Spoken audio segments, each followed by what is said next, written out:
J-Chain. And I'm Daniel. And together we're gonna teach you how to use Premiere Pro CS6. Like a pro. Exactly! Oh, yeah. Now, assuming that you guys knew nothing when you watched this, we're gonna teach you how to use it. Now, first step, how to import your file. Import?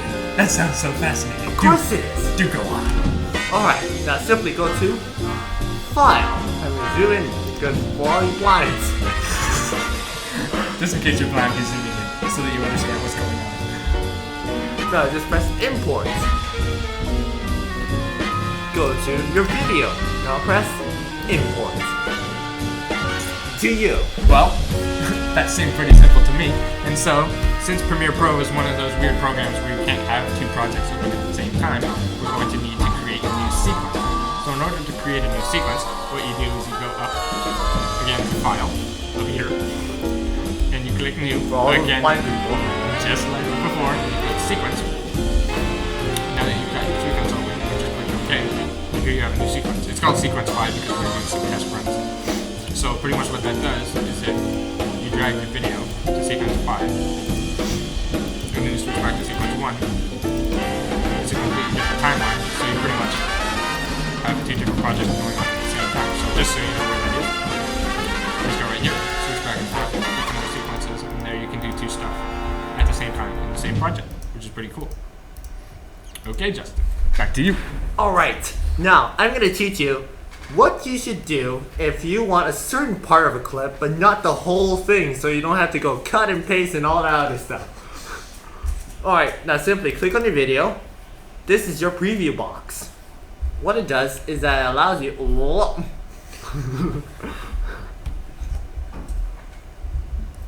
what it does is that it previews your whole video for you. Now, simply, if I want this, just press I, drag into the clip that you want. That's a very loud clip, Justin. I burped on it. Now press O. Now simply just drag the clip. Always say keep because you don't know what the computer could do to you. Scumbag computer could destroy everything.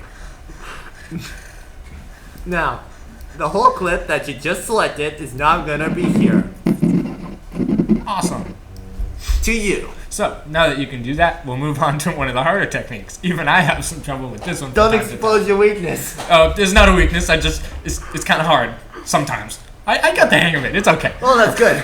So this technique that I'm going to use is how to correct color. So the problem with filming footage is that sometimes you get your color settings messed up. For example, say you're filming two shots in the same place, but one's a bright white lighting while the other looks kind of like a dim yellow. So in order to change one to match the other, we'll need to go to the color correct effect.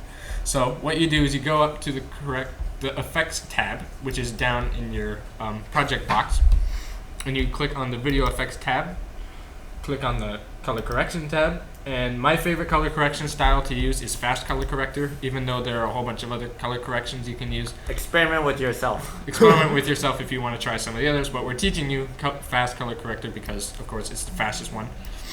That wasn't funny. You're not funny. All okay, right. moving on. So up to effects controls, up at the top you can see here. As you can see now, there's a color wheel, and what the color wheel does is you just click somewhere and it changes the tint that's shown on the color wheel to be the tint of your video. So for example, if you had two clips that were wrong colors and one was more of a bluish color, then you would drag it over to the yellowish side to try and cancel that out, and then they would look the same. Alright, let's DJ with this thing. Ready? Okay, enough of that. Now, moving on. Alright, now, next step. If you want to make this look like a 1950s movie, you came to the right video. I'm going to teach you how to make this look like a 1950 video. Now, go to three-way color corrector. Drag onto your clip. Scroll all the way down if you have this big fat color wheel going on. Now, go to saturation. Basically shows how much color that you need. Now, drag everything down to 0, like Giga Drain from Pokemon. Drain the color, kill the color, suffocate it. Yes, we shall color. Now we have a black and white color film. Wow, that looks really old.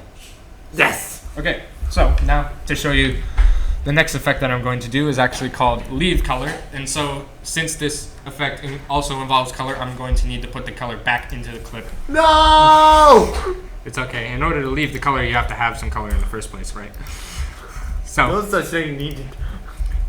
so once I put the color back in, I'm actually going to delete this effect because it might get in the way of the effect I'm going to do. So I'm just going to delete the clip and put in a new clip just so I can show you how this effect works. Remember to always keep settings. Always. Otherwise, the computer's going to destroy your stuff. So, what you do is you click, it's also under the color corrections tab. So you click leave color and you drag it over onto your clip. And so as you can see here, you've got a little color dropper. So what that color dropper does is it allows you to click on a certain color, and when you drain, and what it lets you do is it lets you drain all the other colors from your video except that one color. So for example, if I wanted to just keep the blue from the sky but drain everything else, I would click on the blue color, and then when you go back over here, I'm going to zoom in so you can see it because it's pretty small. So then when you go up over here, you click amount to new color and you move that to 100%, and it pretty much destroys all the other color that's not the color I selected. Destroy everything in sight. But the only problem with that is it destroys some of the color that's technically not blue enough. So what you want to do is move the tolerance up a bit. And so what that does is it replaces a bit of the sky color. So there you can see it's just sky, but all the other color in the video has been drained out. And so if you just go ahead and play your clip, you can see everything's gray except the blue, beautiful, empty sky. Back over to you, Justin. Right. I'm sure that you're wondering about how to make two clips that look really news-ish into really smooth-ish. Now, I'm gonna need two clips to do this. Alright, now I'm going deaf!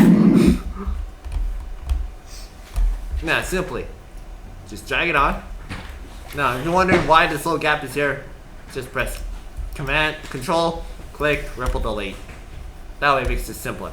Now, destroy every... That voice crack. That voice crack, Justin. Destroy everything else in video effects. Go to video transitions, dissolve.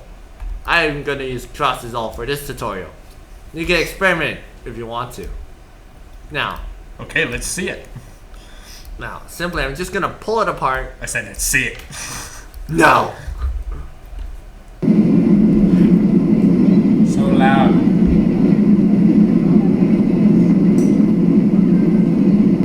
Whoa, that was so cool. Especially with the color effect added, so it looks like all the color is slowly coming back into the video. That was awesome, Justin. Now, I'm gonna make it shorter so that you guys can see what it does. Oh, I see how it works now. That's cool. Alright, that was it. So, now that we've showed you all of the effects you can use in Premiere Pro, at least all of the ones we wanted to, you can watch some of the other tutorials to learn some new skills. As for us, that's the end of our video. I am Daniel. And I'm Jay Chang. And we will be signing off. Until next time. On tutorials.